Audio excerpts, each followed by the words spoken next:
ये है class 7th English new gems Ratna Sagar lesson number 8 Harold our hornbill. इस video में हैरोल्ड अवर हॉर्नबिल चैप्टर के क्वेश्चन आंसर और एक्सरसाइज सभी कंप्लीट हैं।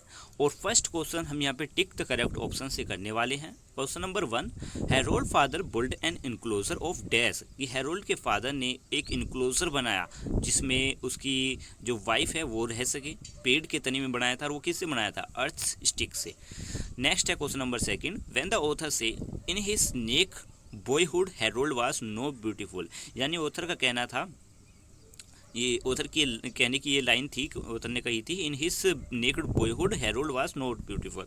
तो आंसर इसमें बी पर टिक लगाना है। इसका मतलब है as a baby Harold was not beautiful. Question number 3, the enclosure in the veranda was not required after a while. कुछ समय बाद जो इनक्लोजर बनाया गया था उसकी ज़रूरत नहीं थी, क्योंकि आंसर नंबर बी है हैरोल्ड हैड ग्रोन अप, क्योंकि हैरोल्ड बड़ा हो चुका था। Read the sentence and answer the questions. First question है, फर्स्ट लाइन है, as he grow bigger the room become more cramped. यानी जैसे जैसे हैरोल्ड बड़ा हुआ, मतलब जैसे जैसे वो बड़ा हुआ वैसे वैसे उनका जो रूम है वो उनके लिए कम पड़ मतलब उनके लिए छोटा होता गया। इसमें एक क्वेश्चन पूछा हुआ है हु ग्रो बिगर। यहाँ पे आप जानते ही हैरोल्ड ही बड़ा हुआ था। Question number B, who built the room and how. Harold के फादर ने रूम बनाया था।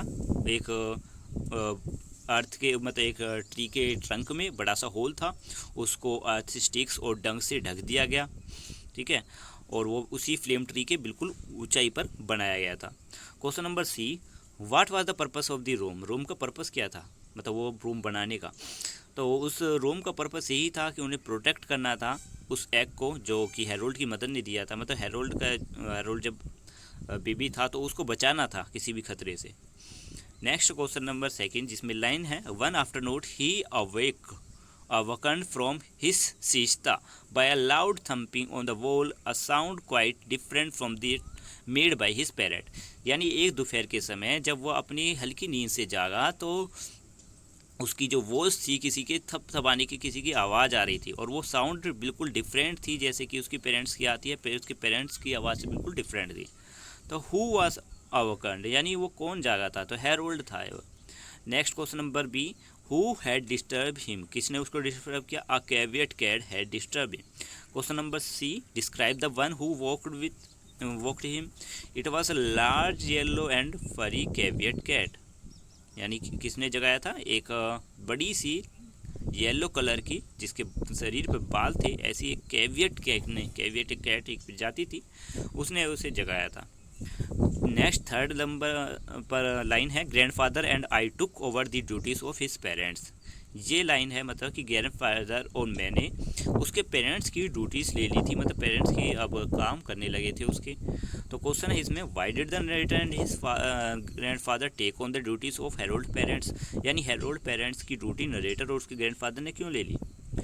तो आंसर इसका, the narrator and his grandfather had to take on the duties of Harold because. अब देखो यहाँ पे बताया क्यों, because of the attack of caveat cat और हैरोल्ड। क्योंकि जो हैरोल्ड था उस पर अटैक हुआ था कैवियट कैट की वजह से, जिसकी वजह से हैरोल्ड ने अपने कुछ पंख खो दिए थे, जिसकी वजह से वो उड़ नहीं पाता था। तो हैरोल्ड के मतलब नरेटर के जो ग्रैंडफादर ने उसे अपनी बरामदा से, मतलब वहाँ पे पेड़ के नीचे से उसे उठाया और उसे के लिए अपने बरामदे में एक रहने के लिए जगह दे दी। Question number B, what were this duties. उनकी ड्यूटीज़ क्या थी? The duties were to look after Harold, to provide him the food at right time and to play with him. यानी कि उनकी ड्यूटीज़ थी हैरोल्ड की देखभाल करना, उसको खाना खिलाना, सही समय में खाना खिलाना और उसके साथ खेलना। Question C, did Harold accept them as his parent. क्या हैरोल्ड ने उन्हें अपने पेरेंट्स की तरह एक्सेप्ट किया? तो इसमें आंसर है yes, Harold accept them his parent after they protect him from caveat cat. Question number 4, he was willing even to share his food with us. इसका आंसर है Harold was willing to share his food with the narrator and his grandfather. Next है, sorry इसमें question नहीं था, मैंने direct answer लिख दिया इसमें। क्वेश्चन मिस हो गया। नेक्स्ट है what food did he share with the narrator, he share a banana with the narrator. Question C what food did he like, he banana, मतलब वो बनाना, डेट्स और बोल ऑफ राइसिस उसको पसंद थे, ठीक है। और नेक्स्ट है question number 5, when did Harold chuckle, Harold कब चकल करता था यानी आवाज़ कब निकालता था। Harold chuckle when he saw aunt Ruby drenched in the rain, जब वो उनकी आंट रूबी जो थी वो बारिश में भीग कर आती थी। When did his chuckle change to whistle, उसकी चकल जो थी उस विसल में सीटी में कैसे बदल जाती थी, क्यों कब बदल जाती थी।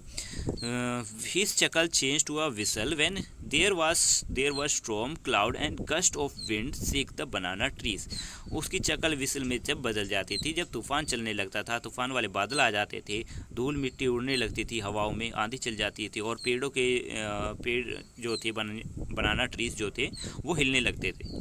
Did Harold whistle indicate excitement और वार्निंग, कि हैरोल्ड की जो विसिल थी वो एक्साइटमेंट को दर्शाती है या फिर किसी तरीके की चेतावनी देती है।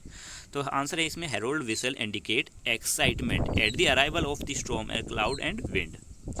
नेक्स्ट है आंसर द क्वेश्चंस में। First question, describe the nest in which Harold was born, जिस घोंसले में हैरोल्ड का जन्म हुआ उसका हमें बताना है कि वो किस तरीके का था। The nest in which Harold was born was a weather beaten hollow, यानी मौसम की खराबी की वजह से या मौसम की वजह से वो होल बना था।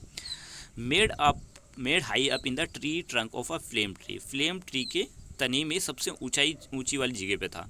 It was covered by a sturdy wall of earth sticks and dungs, there was a small hole in the centre of the wall, एक छोटा सा होल भी था उसके बिल्कुल सेंटर में। Question number 2, why did Harold fall out of his nest, क्यों Harold अपने घोंसले से कैसे गिर गया था, क्यों गिर गया था।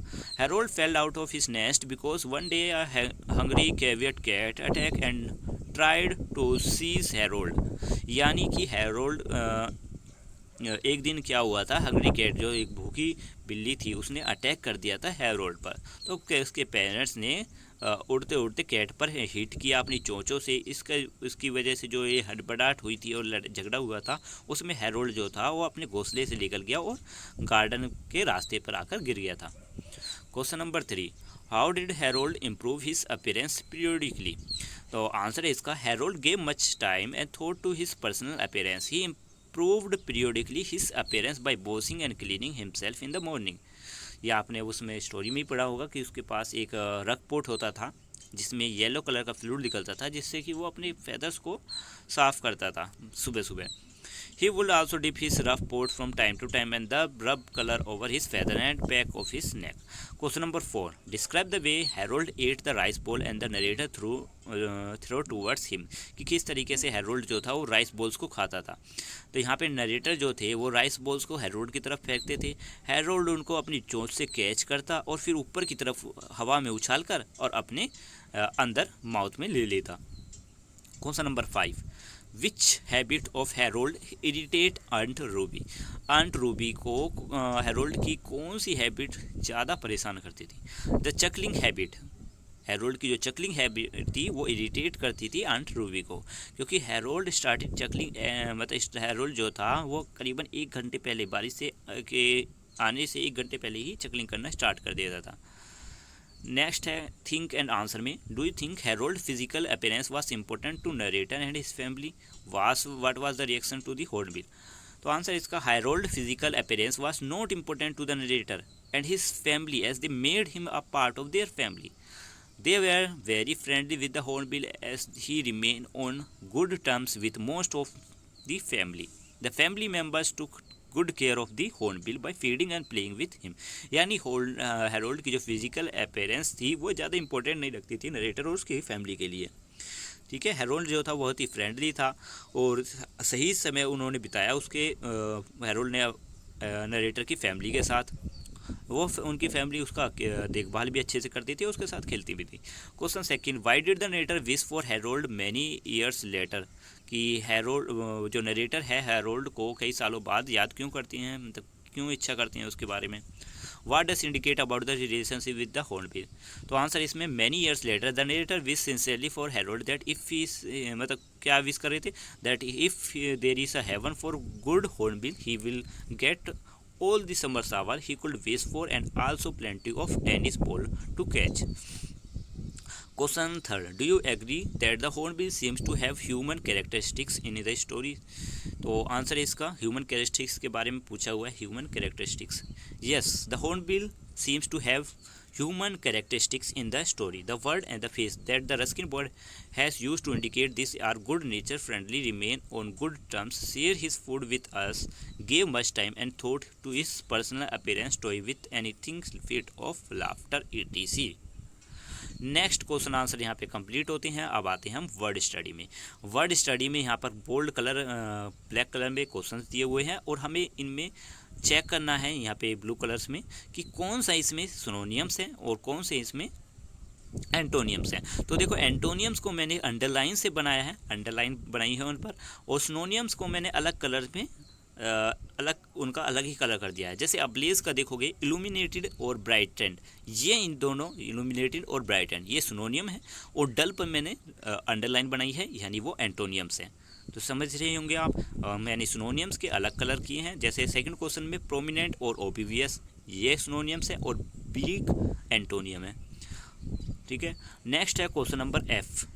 एफ में यहाँ पर कुछ साउंड्स हैं हेरोल्ड की, तो उन हेरोल्ड और उसके फादर या पेरेंट्स की भी, तो यहाँ पे उनकी साउंड्स को देखते हुए हमें बताना है कि उनका मूड कैसा है। जैसे डीप गर्गल एंड थ्रोटी चकल्स, इसमें मूड कैसा है, मतलब हेरोल्ड का मूड कैसा था, डिलाइट और हैप्पीनेस। रोरिंग लस्टली यानी एंगर और anxiety.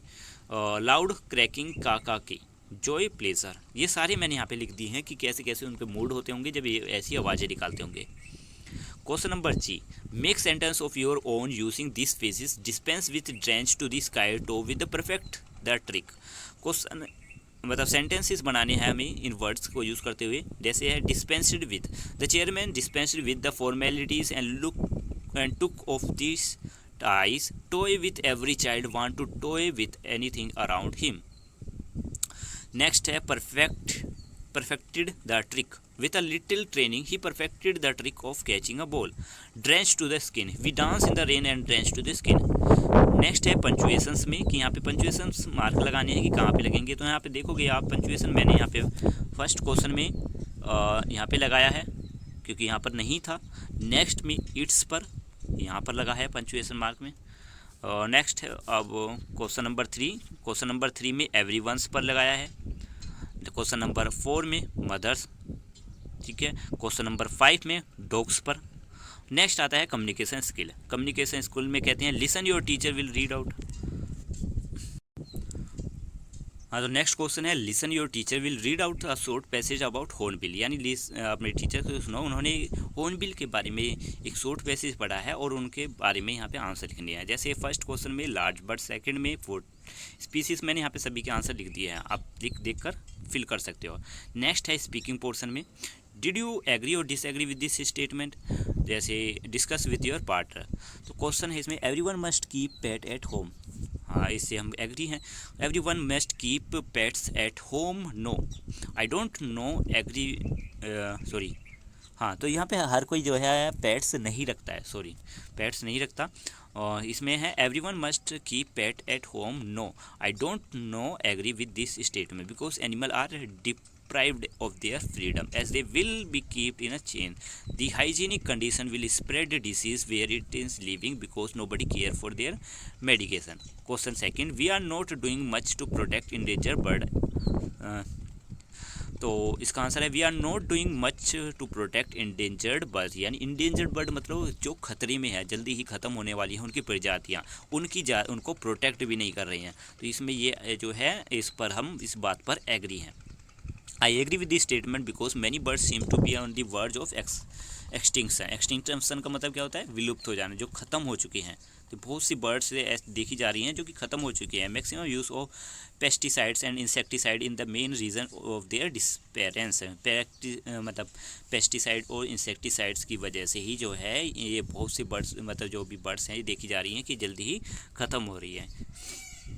Rarely the bird like sparrow, pigeon, kites, vulture are seen. Awareness program should be launched by the government to protect this bird. Writing portion में पूछा हुआ है based on the story we write some trait of their character. Now imagine you are a herald.